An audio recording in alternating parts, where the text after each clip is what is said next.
Harvey, welcome to the podcast. I'm super excited to work with you today, man. And obviously, a huge shout out to our guy Tex for helping get us connected that way. For people who aren't familiar with you and all the incredible work you've done, whether that be in the pro sports space or surrounding breath work and everything in between, would you mind filling them in a bit about who you are and all the great stuff you got going on?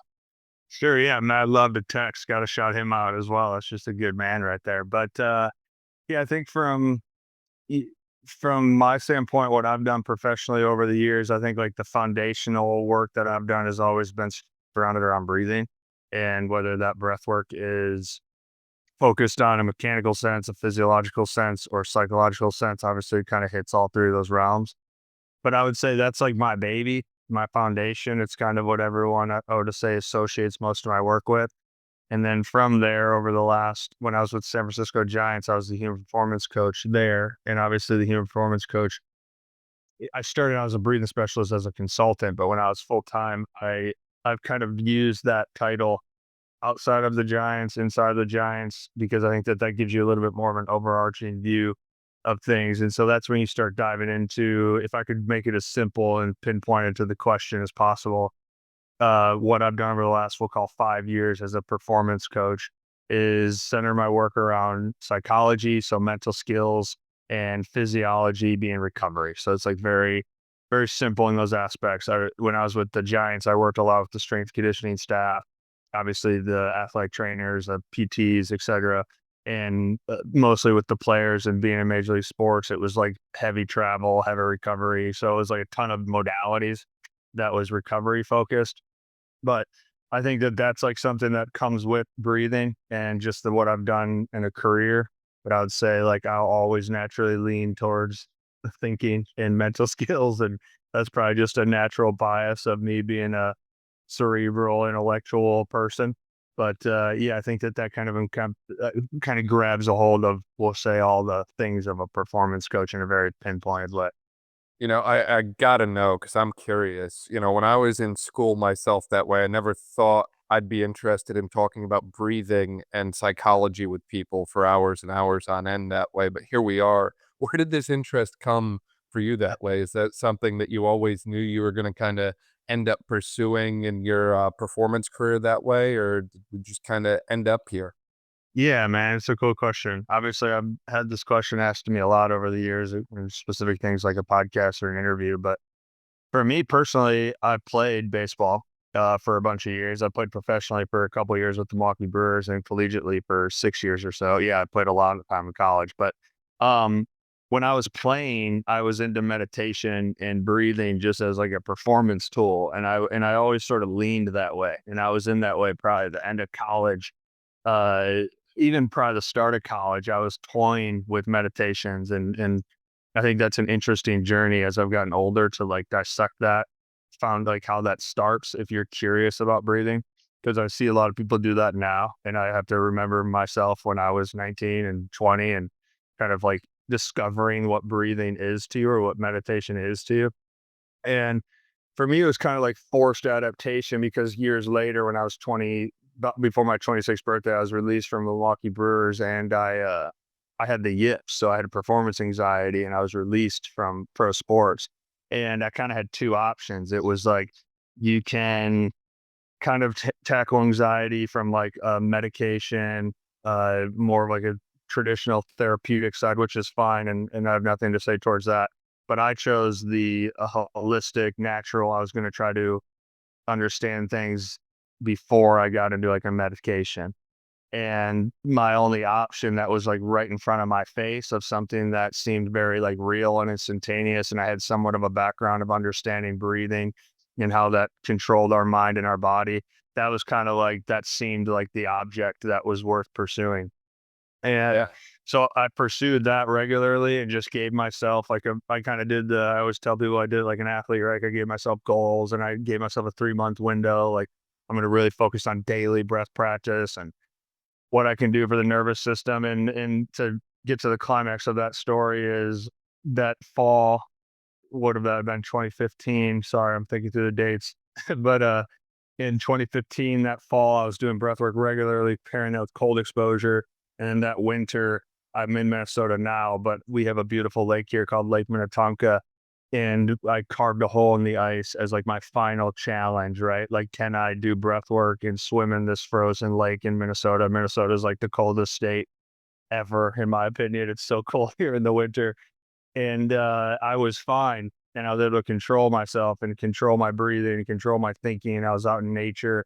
And that moment was like so earth shattering to like my early perspectives as a person and as a kid, and like what were capable of, and our biology was capable of. And so to get to the actual like point to that thing, it just was so profound on me of what breathing can do for you as a person. And that epiphany I had in the lake 10 years ago, 2015 in December, was strong enough for me to go, that seems like I'm supposed to pursue that. And so I did. And, first couple years, I think like most entrepreneurs, I started out as an entrepreneur. I am an entrepreneur. I think it was just scary, because you don't have clients, you don't have jobs, you don't know what you're really studying. And, probably like 3, 4 years went by, and eventually I found myself coaching pro athletes. And 3, 4 years goes by, I found myself in Major League Baseball, and 10 years goes by, and you have a career that's focused on breathing. So for me personally, it actually came out of need. It came out of, stress and struggle and suffering. And then as I kind of formed and created some systems for myself to become healthy, then it was like, I want to share this, which I think is a natural pursuit. And through the sharing process, I was just learning, discovering, trying, and I needed to survive. So I was trying to make money in America and do that whole bit. And then eventually I started making money doing it, and that was it. And so now here I am, and I can kind of obviously share what my titles were, but that was basically where it came from originally. Yeah, absolutely. I love that kind of personal tie into the story. And I feel like that's one that a lot of athletes in particular can relate to that way. I remember earlier this year, we did a podcast with Tim Kelly. And he shared a little bit about how his college baseball career took quite a turn because of that kind of mental performance anxiety, similar to what you outlined that way. And I think of the sport of baseball being like the perfect example for something like this because it's such a long season, especially if you're looking at these pro athletes, you're playing 162 games plus Right. possibly postseason. Like you're going to have periods of time where everything is going right and periods of time where everything is going wrong, right? There's just a rookie on the A's the other day. I forget his name, but he went 6 for 6 with 4 home runs. That's like I saw that. unheard of. Like Yeah. that's top of the world. And then there's Yeah. other times when unfortunately things don't go quite as well, and that's okay. I'm sure we can all think of athletes that have been in a slump before or maybe are in a slump right now that way. But ultimately, as you mentioned earlier, a lot of that comes back to the state of the nervous system. And one of the things I feel like we aren't talking about enough, or maybe we just don't quite understand and appreciate how important it is in relation to the autonomic nervous system and the impact that that can play on the status of the athlete and the availability of the athlete for that given day that way. And I think Mm. a lot of times we've just gone through this assumption that every athlete is going to have a heightened sympathetic response and a depleted parasympathetic response. And we think, hey, Mhm. they don't know how to unplug, they don't know how to relax, they're just go, go, go all the time. But what I've found is sometimes athletes become almost too parasympathetic Mm. just as often as they become too sympathetic as well. And I found, at least in my experience, it's almost like we have to teach athletes how to flip it like a light switch from on to off. And I think breathing has the potential to be the best, if it's not already the best means of doing that, right? We can get someone into an altered autonomic state through the way that we coach their breathing that way. So obviously, I think that the work that you do is super essential for that. I'm interested to hear your thoughts. What have you seen with athletes in relation to where you kind of see them from a neural state that way, an autonomic neural state that way in relation to, maybe practice versus game day versus, out of season that way? How do you feel like Yeah. they've been at like rest versus when it's time to compete? And what have you kind of done from a breathing standpoint for those athletes? Yeah, man. First of all, that was well said. I see through your lens. I agree with that sentiment for sure.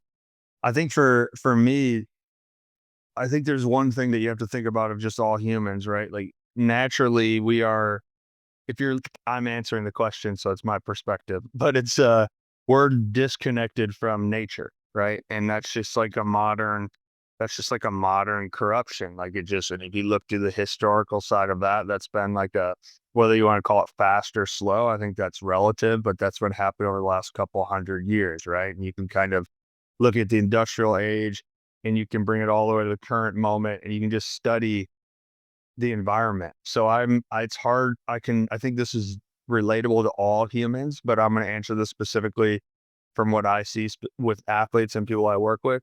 A lot of times when I'm talking to athletes, for instance, the pro sports is entertainment. So if the society is already away from nature, pro sports is incredibly away from nature because it entertains a society that is disconnected from nature.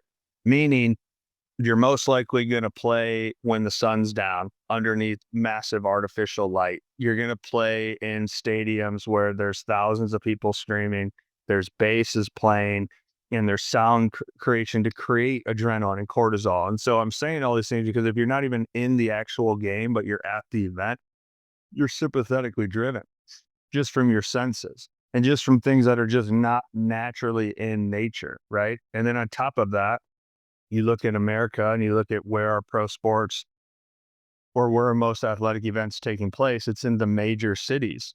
So if you're in San Francisco, you're in New York, you're in even Minneapolis, which is a smaller city than those, but you made, LA, some of these massive cities.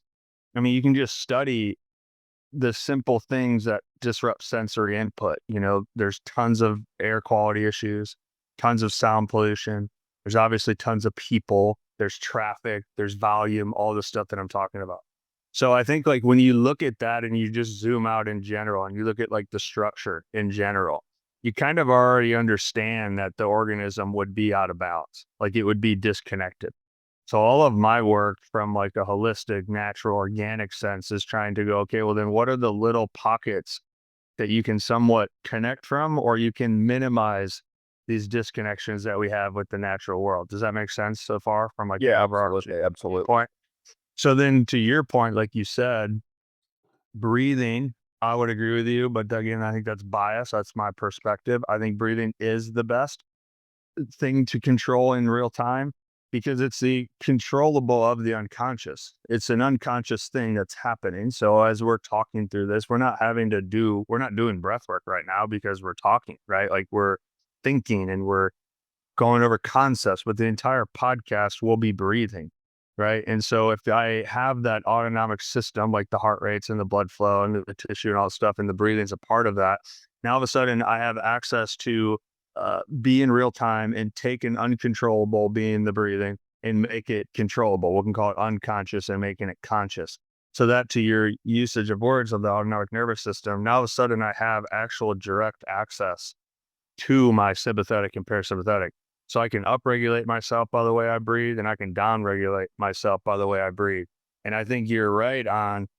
I don't think it's perfect in the fact that like we turn the switch on and off and it is what it is right when I go to that.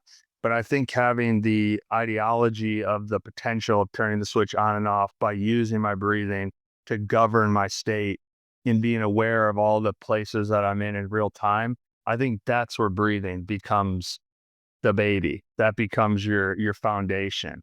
And so now all of a sudden, if I go, okay, well, if I'm in a performance and I am a performer, I had a mentor years ago, Brian McKenzie, who really like implemented this on me and it stuck with me the whole time is he always related everything to animals and nature. And so animals, they are in parasympathetic the entire time until the actual hunt when they have to survive. So they shift into sympathetic right away and they go to their active nature, right? A lion shifts to fight, an antelope shifts to flight, and they chase each other. And whoever wins, wins. Whoever loses, loses. In this scenario, let's say the lion loses. The lion doesn't keep running after the antelope once the antelope's gone. The lion goes right back to sleeping and taking a nap and resting. It goes back to parasympathetic because it has to do that over survival, right? That's where I think the switch analogy that you use is difficult for humans because we can be in a high adrenaline game late at night, outside of nature, high sympathetic activity, and then we perform in real time with consciousness. So we can get out of a game where we should be like the lion and turn the switch off and go to sleep. But because we don't, and we live against nature on top of that, we tend to overexhaust our nervous systems. And because of that, to get all the way full circle of why I initially brought in these concepts, is that if a human doesn't know how to naturally cope, doesn't know how to naturally turn the switch on and off of their nervous system, unfortunately, I don't know if I can say this concretely as a true fact, but this is just from what my eyes have seen of thousands of performers over the last decade or so, is that you will either cope with your nervous system naturally or unnaturally, meaning artificially.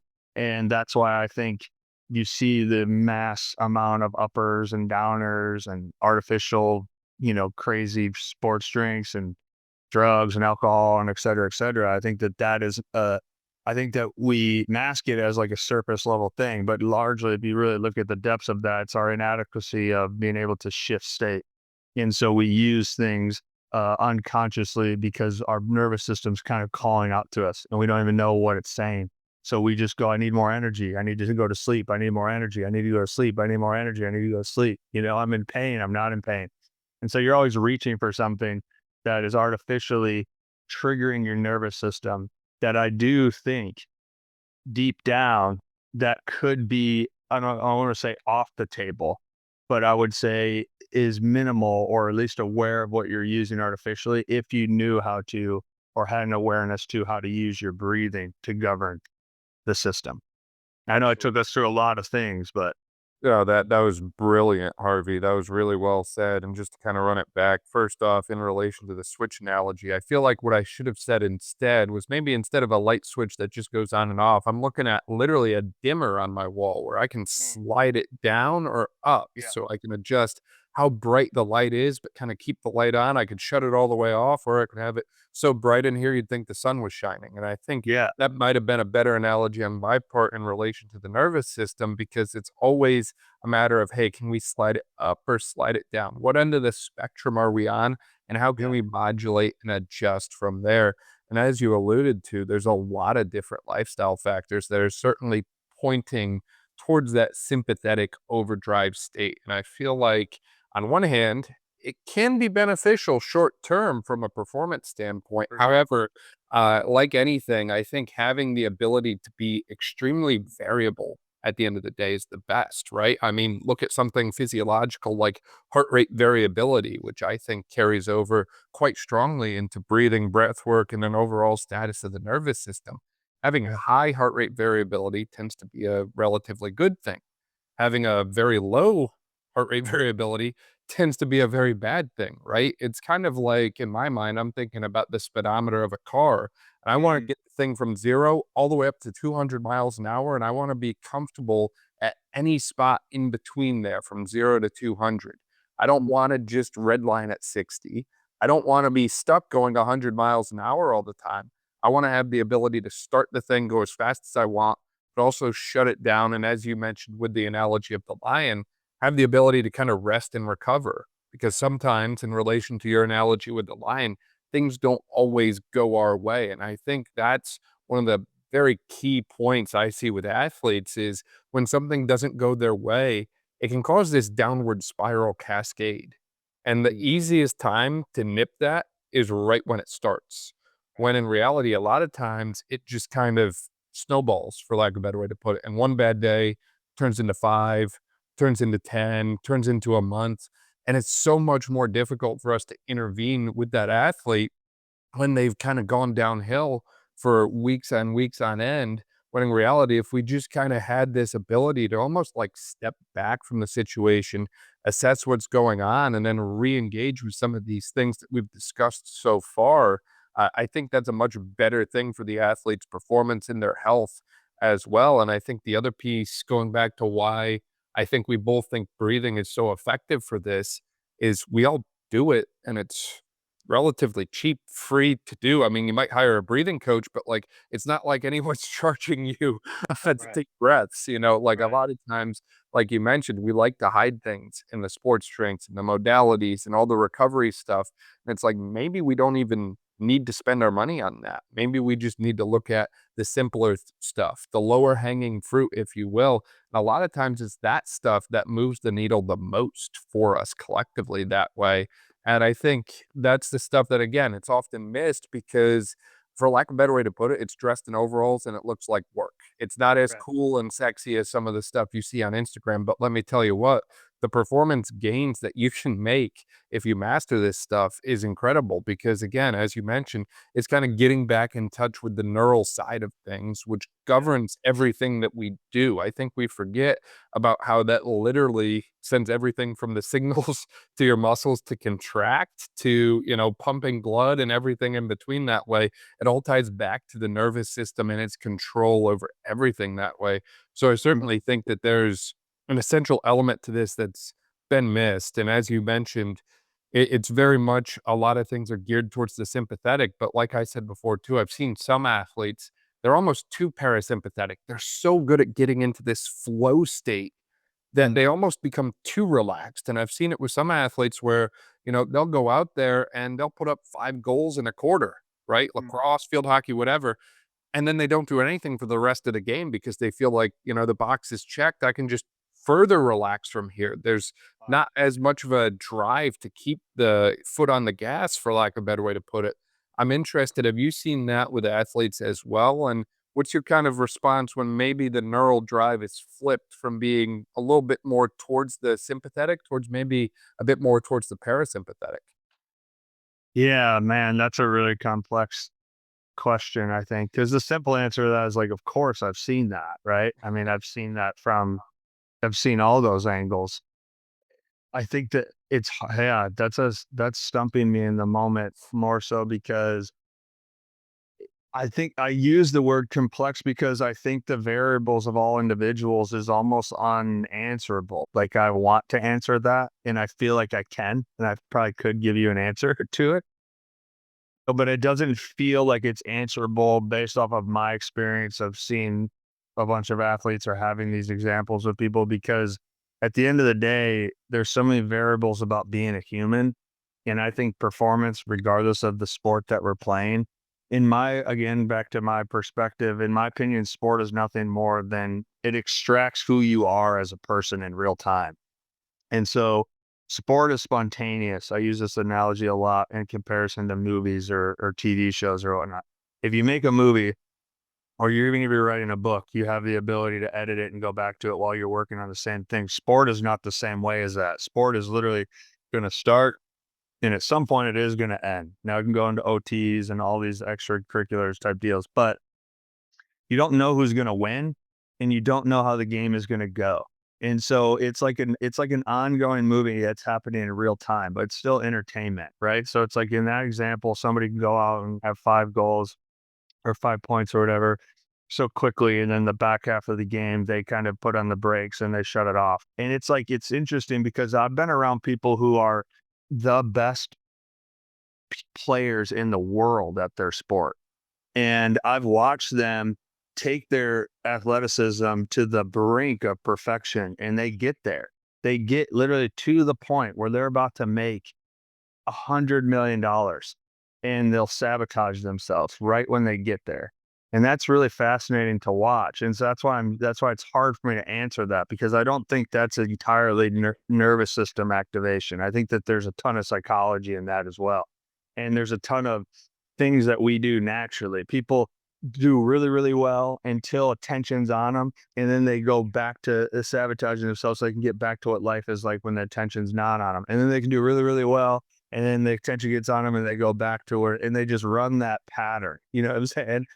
And is that physiology or is that psychology? I don't know. I think that there's things that you can do, like in that scenario. It's like if somebody's parasympathetic, and we know that, it's like, okay, well, maybe you upregulate the breathing and have them do a bunch of exhale holds and some hypoxic work to get the heart rate up and trigger their system so that you can take it into a sympathetic. And maybe that turns them on and they have 5 more points in the second half, whatever. Right. And maybe that is the answer. Right. But I genuinely don't think I can answer that. I don't know. I think that's where I'm stumped on that. I don't think I can because I think I think humans are just so complex and there's so many variables. And at the end of the day, when it really gets to its full expression, the sport that the performer's in is really, in my opinion, just a mirror to themselves. So it's like for that exact example, if that's a pattern of the performer, right? It's like there's something in that pattern, good and bad, because it needs both dualities, right? It needs the paradox of the good and bad to extract everything out of that person. So I don't know. That's a tough one, man. As you mentioned, it's very complex, and the other thing, going back to what you mentioned before about the environmental factors and how that plays Mhm. into sport, I almost wonder if a lot of that would vary based on the sport that we're discussing, right? For Because sure. to your point, if you look at football, MLB, NHL, any of these major pro sports that way, it is very sympathetic state Right. of an environment that way, from the lighting that you mentioned to the Right. cityscape that you mentioned and so on that way. But when we change our conversation to maybe, the college cross country athlete, well, now Yeah. they're in nature. They're Right. they're training in nature every single Right. day. Or Right. the college lacrosse athlete. Right. I've been to a few different Division 1 games where, the audience is about 1,000 people, which is drastically different than an audience of 100,000 people at a game. Right. There's a different stadium effect, there's a different noise level, and so on that way. So I think that some of those other factors that we discussed earlier from an environmental standpoint also play into all these different sports. And you can go through the entire list from freaking equestrian competitions to, different levels of basketball and beyond that way. Like there's so many different things that play into it. And I think ultimately it's knowing what your environment is providing to you, whether that's good, bad, or indifferent, and then how you're going to respond to the environment that you're in. Because I think once you've Mhm. understood that, then you know how to kind of flow and adapt. Because obviously, if you're an East Coast team and you've got to play out in freaking Denver, Colorado, and now, hey, I'm 2 hours behind, I've got elevation to deal with when I was just at sea level, all these different factors. Like it's a different environment. But if you know that environment and you have a general idea of how you're going to respond to it, then maybe now you can actually adapt your training and preparation according to that. But by the same token, I've always had a difficult time myself when I go to give advice to athletes about this, is how sympathetic our training and prep should be versus how parasympathetic it should be. Because on one hand, I've noticed athletes seem to learn a little bit better from like a motor learning and skill acquisition standpoint when they're relaxed, when they're comfortable, and when they're present and they're not necessarily in a survival type state that way. But on the other hand, those skills need to transfer to a survival state. So I'm always kind of going back and forth with myself as far as how do I want them to be in that session from a neural standpoint? Because it's very easy to throttle them up or throttle them down when you're in total control, right? Well, Right. if I want to throttle them up, we pump the music really loud. We do like, max You rep change the burpees in environment. like Yeah. 60 seconds and just Yeah. get them physiologically through the roof. If I Yeah. wanna bring them back down, maybe we incorporate some breathing techniques, but it's always just a question for me as far as where should they be when I'm working with them for the best transfer to, competition, because ultimately that's what matters the most. It's not about how good they look in practice, it's about Yeah. how they perform on game day after all. Well, I think that you break it down into two simple. If I'm talking to any athlete, I break it down into just two simple categories, what you just mentioned. It's the simple stress and adapt, right? You stress because a lot of times, which I would have not understood that either when I was playing, but if someone started dropping sympathetic on me when I was playing professional baseball, I would have been like, take a hike, pal. Like, I don't know what you're talking about. And so I say that like that we associate and understand stress really, really well, right? And then we understand adaptation like really, really well. It's like, okay, I need to stress myself and I need to recover myself. And then there's the conversation that you get philosophically inside of that. There is positive stress, there's negative stress, right? There's too much recovery, there's not enough recovery. Like there's obviously a paradox to anything. And so, like you were just talking about that example, that's the exact same thing we were talking about earlier. It's like you basically, in my opinion, you become the byproduct of the environment. So instead of even working with the athlete, just work with the environment. So what you were saying is turn the volume up, do max burpees, boom, the environment changed. You think differently, you feel differently, your emotions change, everything shifts to that, right? Okay, the thing's over. Let's put some sound bowls on. Let's do some slow breathing, right? Let's turn the lights off. Everything comes down. So it's like that's such an easy thing that we said earlier about environments that everybody can take with them and look at their entire life and just ask themselves those two states. Am I in stress right now or am I in adaptation? If you're talking about performers, like a pure athlete performer, well, then it is simple, not to downplay because I know it's hard and it's difficult, but it is simple to look at your life and you go, I'll use baseball for example, because I do think it's really difficult. Those what you mentioned, 162 games. If you're an everyday starter, you know at these windows, 162 days during the summer, you're stressing. That's your top tier level of stress is the actual performance. Then you can kind of design your life to be like, okay, well, what's the second tier of stress that I'm going to allow? So that's your strength conditioning. That's your dynamic stuff. That's your sprint work, whatever, anything that you're obviously turning on the nervous system to stress your body.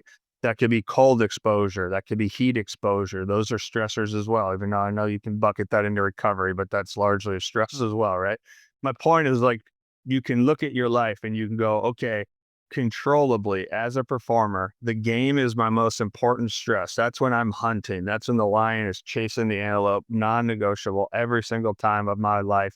That's the stress. If I need to mouth breathe for that, if I need to do whatever it takes, maybe my mechanics aren't great and my body movement, it doesn't matter. It's performance. You're doing whatever it takes. You're in the hunt.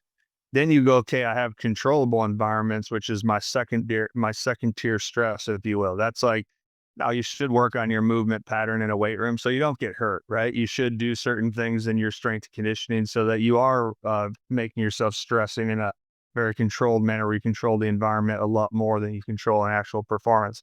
And then outside of that, simply put, everything in your life, in my opinion, would be parasympathetic. It would be adaptation. It'd be recovery. So obviously sleep is a large amount of that. You take a nap, that's a large amount of that. You meditate every day. You do some slow breathing. If you do that, social connections, a part of that. What you eat is a part of that. What you read, sleep, taking walks, like everything else in your life, you kind of break your life into two sections. It's like, do I have the conscious ability to stress when I'm supposed to be stressing? And do I have the conscious ability to adapt when I'm supposed to be adapting? And now you can kind of look at your 24-hour window and have an idea of like where you're at in the current moment. So if it's 10 a.m. and you have a game at 7 p.m. and your adrenaline's up or you're in any sort of fight or flight, it's like, well, like you have the rationale or the consciousness to be able to be aware of like why? Like why? Or what's the point of housing a monster at 11 a.m.? Like if you have a game at 7, like why? Like what? And you can start asking yourself these questions about your life. Like, why am I eating this now? Why am I sleeping like this? Like, why am I hanging out with these people? Why am I, whatever.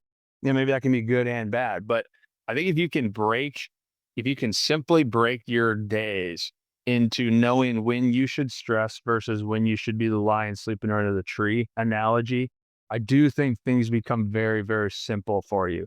So even as an entrepreneur, I've said this for the last 10 years as an entrepreneur, and I've gotten way more confident as I've materially gotten more successful. But in my opinion, I don't believe I can work with more than 2 people a day. I work with people for about 90 minutes, maybe 2 hours. 2 people's too much, but I try, if I need to do it, I'll do it. But typically I try to work with one client a day and I give them 2 hours of max attention. If I'm working on paperwork or I'm doing a podcast, like I give myself 3 hours a day where it's mass stress, mass focus, insane intensity, which is the same as a performance in many cases, right? It's the most of what our athletic endeavors are. And outside of that, for pretty much the last 10 years, I firmly believe that outside of that, everything else is secondary, leading me into adaptation. So it's either a very low stress, it's either a light workout, it's either something where I'm doing something minimal note taking, minimal sidebar thinking, whatever that is. And then outside of those extra 3 hours that I can allocate to low stress environments, everything I'm doing should be chilling. I should be taking my morning walk. I should be sitting out here like I am right now. I should be not stimulated by artificial light, by loud TVs, you know what I mean? Like, just, you don't need to do it. So it's like, you have very minimal control over most things in life, but I do think you can design an environment that allows you to stress when you're supposed to and not when you're not supposed to. And then inside of those scenarios, having any sort of awareness to your breathing, I think helps you know where you're at. You know, if I'm breathing too much or my heart rate's up or I feel like I have a dry mouth or I'm fatigued and I'm not training this day, then like I somewhere along the lines like was stressing when I shouldn't have been. I maybe ate something I shouldn't have ate. Maybe I've been up late at night, whatever. You know how it is. You've been traveling too much, whatever. But if I'm feeling like that on a Sunday morning at 10 a.m. and I don't have to work, then like somewhere along the lines, I miscalculated that simple principle that I just talked about. I overstressed when I shouldn't have been. And the nervous system will always tell you by the way that you're breathing. And so if you can become aware of the breath, if I feel very rhythmic, nasal breathing, heart rate's low, saliva in my mouth, and I feel calm internally, then I'm pretty good. Like I'm pretty sustainable. Right. And if I feel like I'm not that outside of any stressors that I just mentioned, whether that's professionally or athletically, then you have somewhere along the lines miscalculated and there's a leak in your chain with where you're at in your life, whether where you're eating, where you're sleeping, where your movement is, or where your people are, your social connection. There's a leak somewhere. Does that make sense? Absolutely. No, I think that was so well said. And as you were breaking that down, just thinking about your work day, about, 3 to 4 hours of deep work, focused work, Mhm. intense work, and the rest of the time is kind of more a relaxed state, if you will. It made me think of this book that I read way back in college that literally just changed the way that I approach my days and the way I think about things. And the book was Slipstream Time Hacking by Mm. Ben Hardy. And essentially, he breaks it down saying that the way we always measured progress has been time. Well, I invested 10,000 hours into this or whatever that way, so I'm the best. When in reality, those 10,000 hours are not equal from one person to the next, to the next, to the next. We would Right. maybe push the whole 10,000 hour mastery kind of belief if maybe instead of just 10,000 hours of anything, we gave it 1,000 hours of highly focused time, right? That's I agree. 90% less time, but maybe the quality of the time was 90% better and we got the same outcome. So I think kind of reframing the way we think about time into more of a quality battle than a quantity battle. It's not a flex to me anymore to say, I put 20 hours a day into this. It's more of a flex of what was the outcome, right? Right. Because ultimately, if you get the same outcome, but one process was 80% quicker, I mean, you've got the rest of the time to do whatever you'd like now. And I think the other element to that is when you have time to pursue things that you're interested in. I don't care if you're an athlete or an entrepreneur or whatever, you need to have a life outside of the main thing that you do, right? Like when For sure. athletes' entire life is based around their sport and then sport ends, boy, it can be very difficult for them. Oh Same gosh. thing with entrepreneurs. Yeah. There's a reason I see so many entrepreneurs sell a business and immediately start another one. They're just so into it. And on one hand, I respect that level of commitment and grind and dedication. But on the other hand, we have to look at some of these different stats in relation to health of athletes following their careers. And it's like, maybe we should have done something a little bit different at some point in the line that way, right? Like there was some studies that came out, I think it was in 2019, looking at retired athletes. And these were high level elite athletes in the study. And it showed over 1 in 5 has major sleep disturbances. And it's like, we can't let that happen. That's a little too high of a rate, in my opinion. On top of that, there were studies done that showed about 35% of retired professional athletes report depression, anxiety, and mental health concerns. And about 62% report to be thriving. And that was published on the NCAA website a while back. I think it was maybe 2015, 2016. But to me, it's like, why is it that only 3 in 5 report that they're thriving on the day to day? Why is that number Yeah. not 5 out of 5? Why is it not 100%? And I can't help but think like, hey, maybe if we pay attention to these things that we've been missing, maybe then we can improve those things because a lot of what we've discussed so far, whether that be breathing or the status of the nervous system, play into our overall health and longevity. So much so that one of our recent podcast guests and author, Sierra Baines, goes out to say that, hey, maybe this autonomic nervous system dysregulation or imbalance might just be the root cause of a lot of the different diseases and conditions we see in modern times. And if we're missing it in the general population and we're missing it in the athletes who are pushing themselves to, physical exertion levels that are typically beyond most general population individuals, we're clearly in a status where we need to change what we're doing, rethink our framework, and intervene a little bit differently, I think. Yeah, I would agree entirely. I mean, I think that you have to look at, again, that's a zoom out and study systems for that matter, right? Like I know for me, Carl Jung has a sweet quote about this, which I think hits that point really well. He says the first part of your life is building your ego, and the second part of your life is killing it, right? And essentially, it's like going after things outside of you, and then reaching back in and going at things inside of you. I mean, if you look at the entire system of sport, what is the promotion of it? It's praise and achievement externally outside of you, and so much of it on a young psychology and the development of how you see yourself is identified as a professional athlete. I mean, I had a really hard time transitioning out of sport. And I tell athletes and who are my good buddies now who struggle with it too, but I always tell people your first in baseball, for instance, the season ends in October professionally, right? And I always tell people the first Thanksgiving you'll have as a non-professional baseball player will be your first encounter with how real transitioning is, because family and friends won't know how to talk to you. I had talked about my upcoming season or my previous season for 20 years of my life. Like I knew nothing else. Now all of a sudden it's like, hey, what do you do now? It's a real thing. But sport, what's really fascinating about that, and I think it's a philosophical discussion over and looking at things in general, is like, well, how do you become successful at a sport? How do you do that without the ego attached to it? Right? Because so much of sport, I mean, is so much of an illusion. It's an illusion that we use to understand these concepts of ourselves. It's like, is the autonomic nervous system and learning how to regulate yourself from stress and adapt, is that used so you can score 3 more goals? Or is that used so that you can live a very sustainable, joyful, meaningful existence? And sport can be one or the other. It can be, no, it's about definitively scoring 3 more goals. Hey, that's fine. Like that, all good. Or it's like, no, that's what the thing has taught me, how to be more human. It's taught me about myself. It's made me become more of who I am. And those are two separate discussions.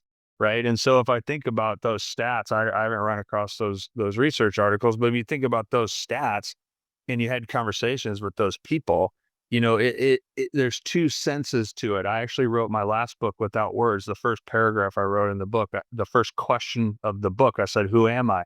And I talked about how that question is like the meaningful question to your life. Like that's the most foundational question you can ask yourself. And then you'll answer it in two distinctive ways. You'll answer it either definitively and you will give an actual answer. You'll say, I'm Harvey Martin. I was the human performance coach for the San Francisco Giants.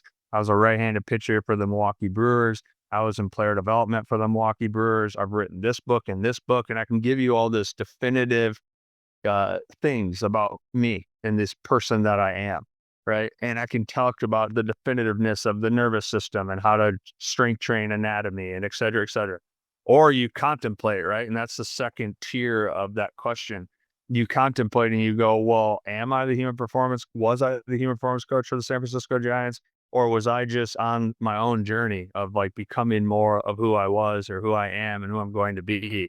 And I think that sport, it doesn't necessarily at the illusion level, it doesn't allow for you to not have a massive ego attached to that. And so I think the transition part for sports, again, this is subjective, it's an opinion, but I think the difficulty of transitioning is because you are so wrapped into the definitiveness of who you think you are, your identification, if you will, that to not be that anymore is overwhelming. So for sure, you're going to have a depression or some anxiety or some difficulty moving on.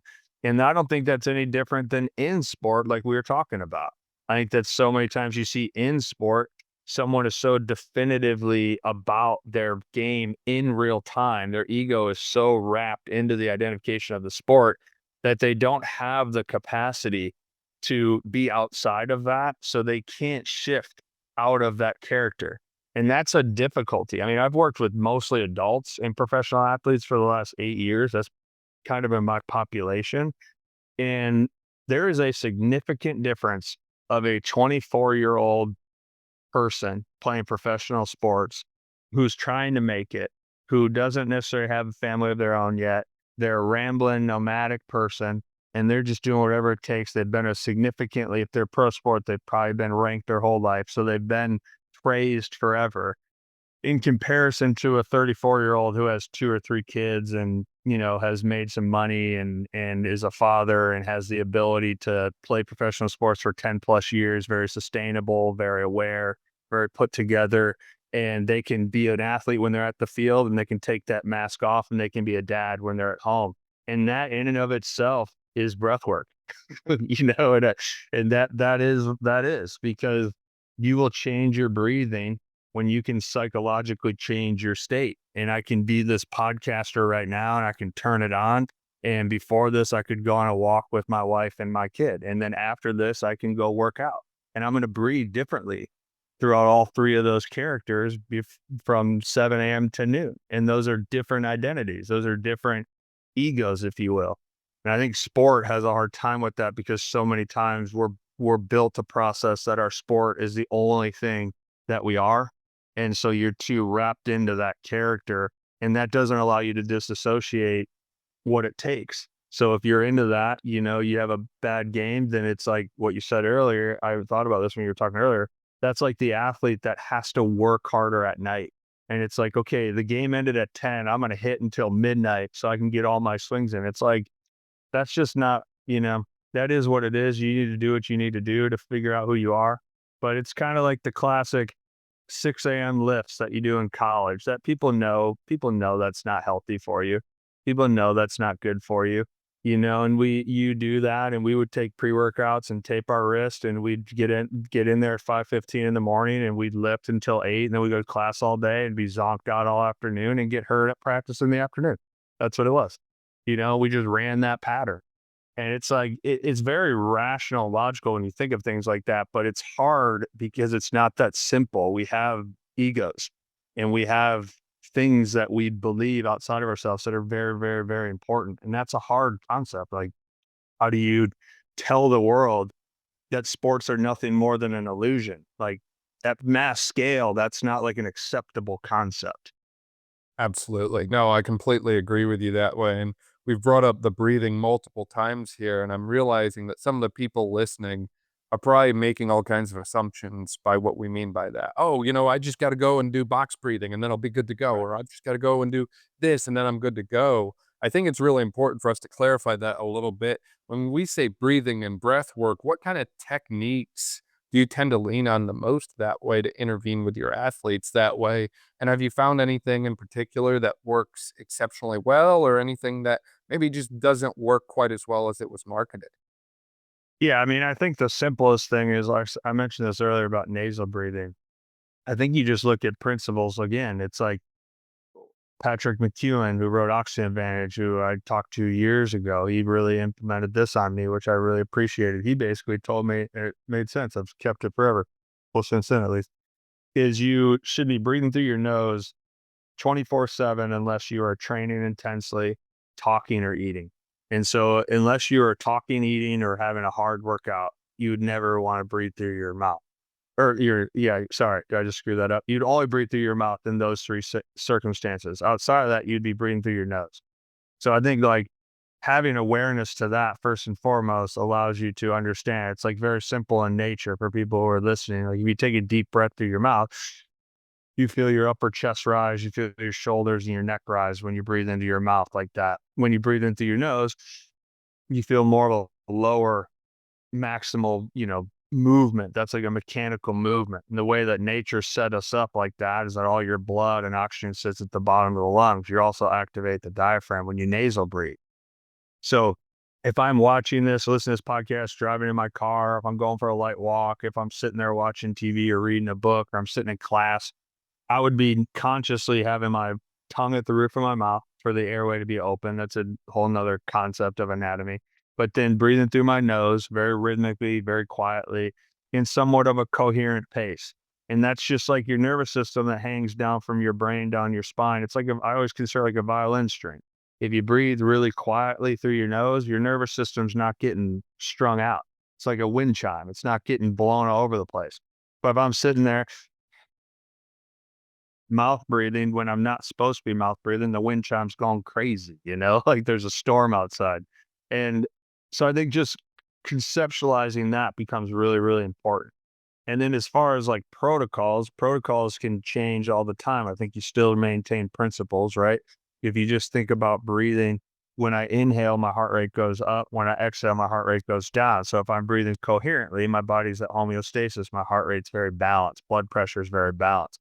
If I do a pre-game or pre-lift hyperventilative, the Tumo, the Wim Hofs, those sort of things, which I really enjoy, you're going to upregulate because you're going to inhale more than you exhale. So just think like, what's that going to do to the body? Right. It's going to start bringing my heart rate up.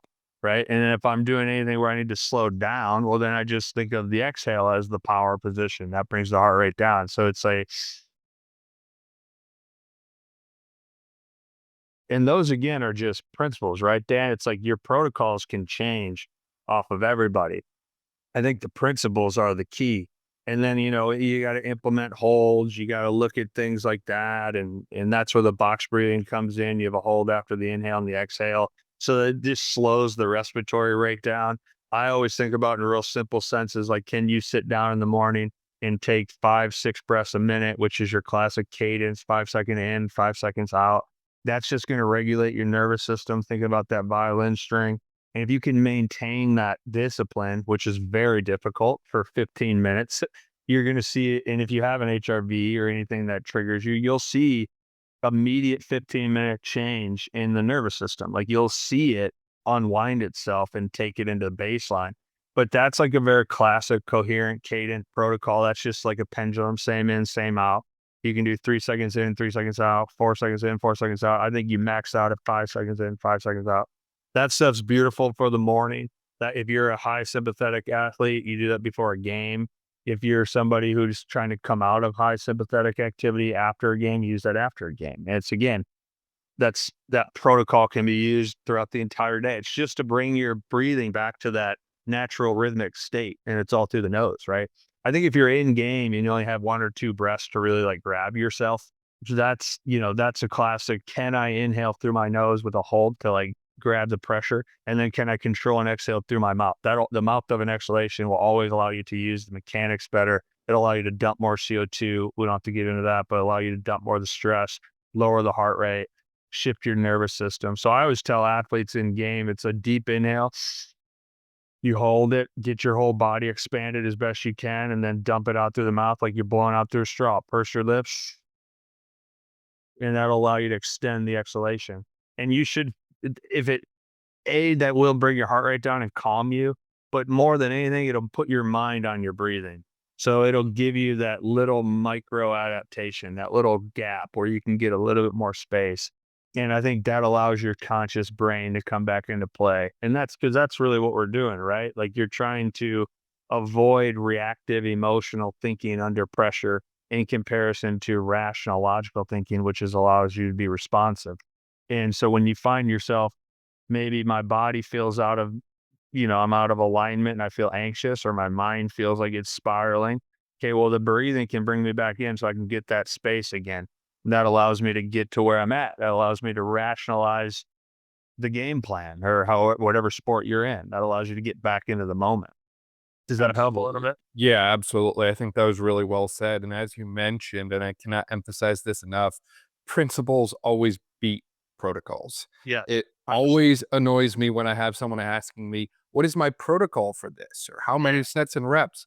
It's like, look, the sets and reps, that changes. The amount of time we'll All the spend time. on stuff changes. All the time. What doesn't change is the underlying principles. Correct. So if you understand the principles, you go really, really far. And I think the other piece is these principles are not just going to help from a psychology and physiological side. Earlier on, you mentioned about how you do the physical, the psychological, and the physiological. We've Mhm. extensively discussed the psychology and the physiology so far, but just to bring it full circle for those that are bought in on the physical side and maybe don't understand some of these other concepts yet, or maybe they're like me and they call themselves a physical therapist. And they're like, well, how Yeah. can I justify this to my insurance company? I mean, a lot of it, Yeah. yeah, on the physical side, it's like you're working on rib expansion, you're working on the diaphragm muscle, which is probably one of our most important muscles. I mean, studies show the more you breathe, the longer you live. I mean, Mm. you Yeah. don't do too well if you're not breathing well. Right. So No doubt. it's one of those things that I think if you think about the physical side, from the ribs themselves to the muscles themselves to the thoracic spine itself, and it's amazing to me too, some of the individuals I've seen with restricted thoracic mobility, what their breathing looks like, it's like Oh, almost like man. all up top, Yeah. instead of like actually getting in deep that way. It's really interesting to see the overlaps that way. But I think we had a great discussion around those psychology and physiological factors, in addition to maybe a little physical tie in there with some great principle advice for individuals that way.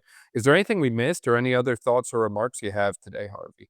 No, I don't think so. I think that, like, for who is listening on the physical side, I always tell people to, if you take your hands, you grab the bottom of your ribs. So I always say, take, for who's listening, you can just think about, take your, if you run from like your index finger from your nipple down to your bottom rib, you put your index finger on those bottom ribs and wrap your thumb around so your thumb grabs the back of your ribs. And it's kind of what Dan's saying. It's like, this is an awareness aspect. So you can be sitting, standing, lying, but if you can grab your ribs, when you inhale, do it, inhale through the nose, you'll feel your ribs expand and you'll feel them come out and then they'll lift. And I think that's really positive from an anatomical, mechanical standpoint. You're talking about physically, is like if you can just feel those expand and then lift, and then you can hold and feel that pressure all the way around because you just mentioned the diaphragm, the thoracic. If that pressure can wrap itself all the way around the pop can, now I have pressure in there. When you exhale, feel your hands, they'll come in and down, and you'll literally feel your ribs come back down. And that's where that diaphragm's shooting up. So it's like for people who are listening, it's like your diaphragm sits like an umbrella underneath those ribs. When you inhale, you'll feel it flatten. And that's that powerful, comfortable position that you find mechanically. When you exhale, that diaphragm just goes back into its resting spot. And I think like to avoid that upper breathing that you're mentioning or talking about, I've always found just if you can do 5 to 10 of those, or you can even put a weight on your body and lay down, keep your knees up and just put something on your body. If you can just like put your attention on your ribs and acknowledge how important it is to avoid what Dan's talking about with that upper chest stuff, to just feel your ribs expand and just feel how much you can do that internally, and then feel your ribs come down. Mechanically, back to the principality of everything, that already like kickstarts everything. That kickstarts the physiology and it shoots all the way up to the psychology. People would be amazed at just a minute of breathing like that and just expanding their ribs and just see how everything will change. It's fascinating how quickly the body will organize itself by the power of the diaphragm. And I think that's why this stuff becomes so almost addicting in a way, or, people For kind of sure. obsess over it a little bit because it's like, look at how much change I can make so quickly, right? Yeah. Like now more than ever, we're under a lot of pressure to deliver results in a quick amount of time. And this is Right. probably one of the best ways to do it. So completely agree with everything you said there, Harvey. For people who want to find out more about you and the work that you do, where can they find you at? Yeah. So all my socials, websites, I keep it pretty simple. Harvey J. Martin. So you can just on Instagram, on Twitter, and then my website's just harveyjmartin.com. So that's my tag. And then you should be able to, even if you're on, I really only use Instagram. So at Harvey J. Martin. And then on that, I have links to my website, which I have my books. I wrote the book Brief Focus Excel, which came out in 2023. And then Without Words came out in 2024. So both of those are available. And yeah, I mean, you'll kind of, if I do anything on YouTube or podcasts, like it always links from my Instagram. So if I'm active socially, that's where you'll find me. Yeah, no, that's awesome. We'll link to all of that in the description below, from your Instagram to your website, your books, and beyond that way. That way, if you didn't quite catch it, you can just click there and see everything that Harvey is up to. Dude, this was amazing. I really appreciate your time and the insights you shared with us. No doubt, man. I appreciate the time as well, brother. Appreciate you.